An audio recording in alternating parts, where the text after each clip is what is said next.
It's training camp season, and today we're looking at the Jacksonville Jaguars. We're going to look at Brian Thomas Jr. We're going to watch him reel in some deep balls, work through some drills and everything else. But before we dig in, you need to click that subscribe button right now. We're looking at these players every day. We're looking at your favorite rookies, guys from your favorite team, guys who are coming back from injury, all the storylines. It's going to be right here. You're going to be drafting some of these guys in fantasy soon. You're going to want to know if you're going to need to draft them or not. You're going to see from practice right now if they're playing well or not. Click that button. Stop missing out on your favorite players. We're looking at Brian Thomas Jr. right now. We'll loop this too and talk ball. But recently, cashing in on deep balls with Trevor Lawrence. Here's one. Bring it in around the boundary there.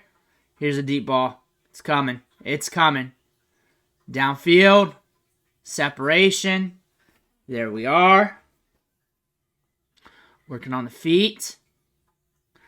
Ball coming his way.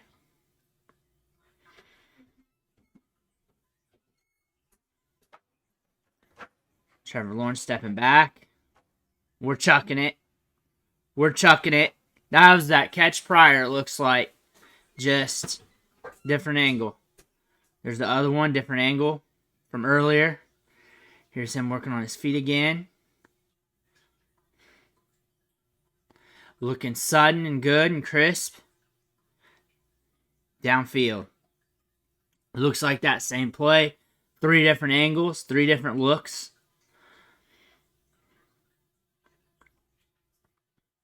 There's that other play from earlier, different angle. Stepping back. There's the deep ball coming. Downfield.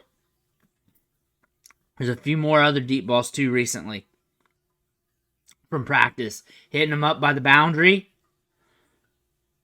Slinging the rock downfield. Here we go. Down there.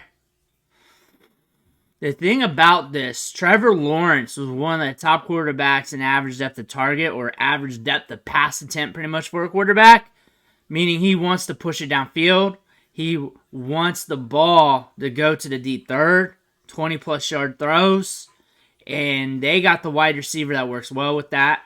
And what was great from his tape coming from LSU was his release, his ability to get downfield, and just really good at the catch point downfield. On top of that, for his length and height, he's good at breaking off routes, and he's very sudden and crisp and quick.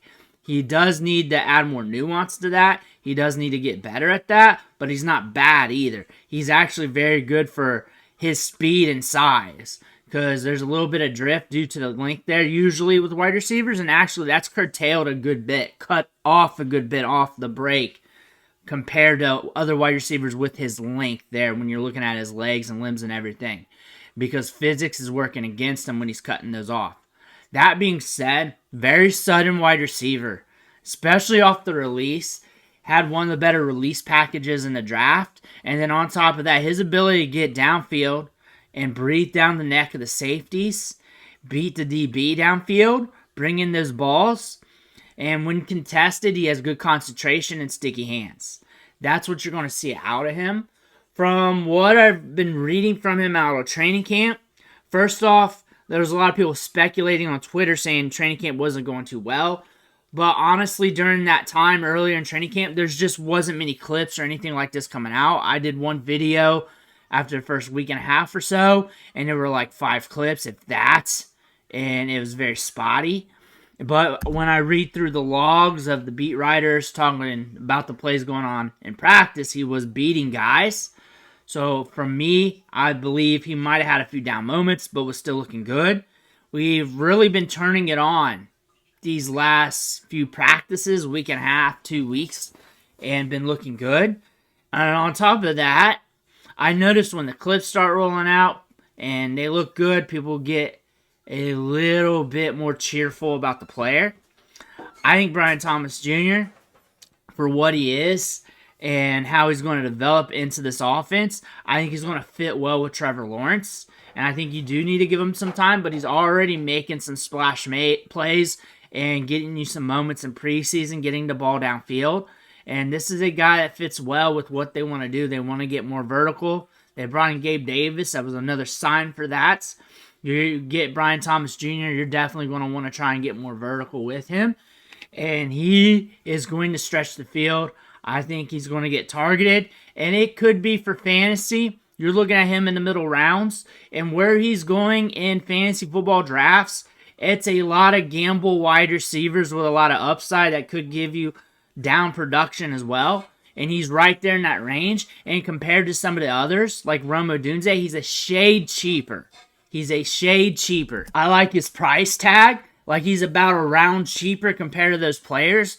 Those players like Xavier Worthy, they have good odds as well. But on top of that, you're looking at a first-round wide receiver who can get downfield paired with a good quarterback with good production to his name, a good tape to his game coming from LSU when you're watching him make highlight after highlight and then breaking off DBs with his route running, his release package.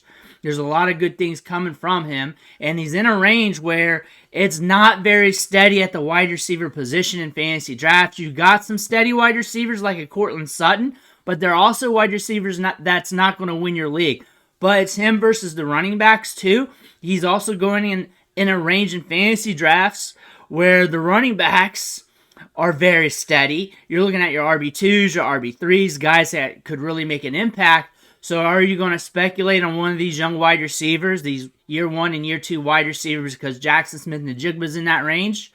Or are you going to go with one of the running backs? You pick your poison with that. It's really how your team's constructed. But I wouldn't be surprised if he comes out of nowhere this season and goes off. I wouldn't be surprised if it's up and down. And I believe if it's up, the ups are going to be pretty high because he's going to be getting deep balls downfield. I believe he's going to be making splash plays downfield. And I imagine if he reels in a few deep balls in a game, it's going to be a huge performance. So if he's on the field, which he should be because he's a starter on the depth chart, you're going to see him get the deep balls, run deep routes, get tested deep. And if he brings in a few of those in a game, could be huge. You could also see that with those higher acuity targets missed on a few occasions because that's just natural attrition of deep balls in the NFL. That's just how it works. So it could be very spiky to start off, or it could be a guy that's just game-breaking off the rip. But Brian Thomas Jr. has a lot of upside, pairs well with Trevor Lawrence, could have a rookie ramp up, could be blowing the doors off the NFL as early as day one. The range of outcomes is there, but let me know what you think in the comments below. Make sure to hit that subscribe button on the way out. One, thanks for watching. Catch you on the next video.